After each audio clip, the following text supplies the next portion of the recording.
नागपूर शहर पोलिसांतर्फे एक आवाहन करण्यात येत आहे की आम्ही पाहिलेलं आहे भरपूर केसेस ज्याच्यात आपण ह्युमन ट्रॅफिकिंग मध्ये जे पिठाची रेड्स वगैरे करतो त्याच्यात असा निष्पन्न झालेलं आहे की काही वेळेस जे ओनर्स आहे ते टेनंटसोबत जे भाडेकरू आहे त्यांच्यासोबत ॲग्रीमेंट्स करत नाही किंवा त्यांना ते व्हेरीफाय करत नाही. म्हणून आम्ही नो युअर टेनंट म्हणून एक कारवाई सुरू केलेली आहे आणि त्याच्यात असं आहे की जे ओनर्स आहे त्यांनी जे भाडेकरू आहे त्यांची माहिती काढणे गरजेचे आहे. त्याच्यात त्यांचे ते कुठले राहणारे आहे, त्यांचे काय काय आयडेंटिटी प्रूफ्स आहे, तसेच त्यांच्या कॅरेक्टर व्हेरिफिकेशन तो एक फार गरजेचं आहे. त्याशिवाय ते काय त्यांचा बिझनेस आहे, स्टुडंट आहेत का, ही सगळी माहिती त्यांच्याकडे असणे गरजेचे आहे.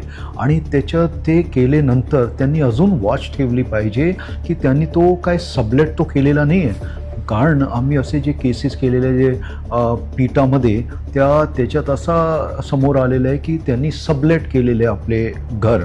तर असं जर असेल तर ही जे कारवाई आहे ते ओनर जो आहे त्याचे विरोधी होऊ शकते आहे. आत्तापर्यंत आपण जवळपास 17 असे केसेस आहे ज्याच्यात आम्ही कारवाई केलेली आहे.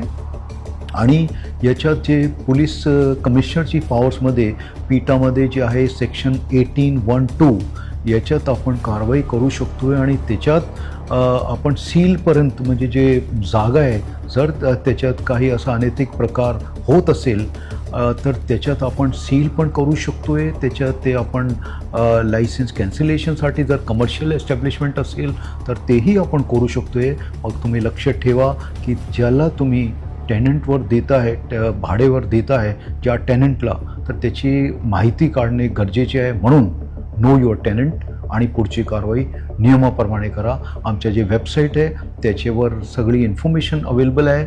जर तुम्हाला टेनंटच्या जे भाडेकरू आहे तर त्याचे जर तुम्हाला कॅरेक्टर व्हेरिफिकेशन करायचे असेल तर तुम्ही पोलिसांना अप्रोच करा, आम्ही तुमची मदत करणार.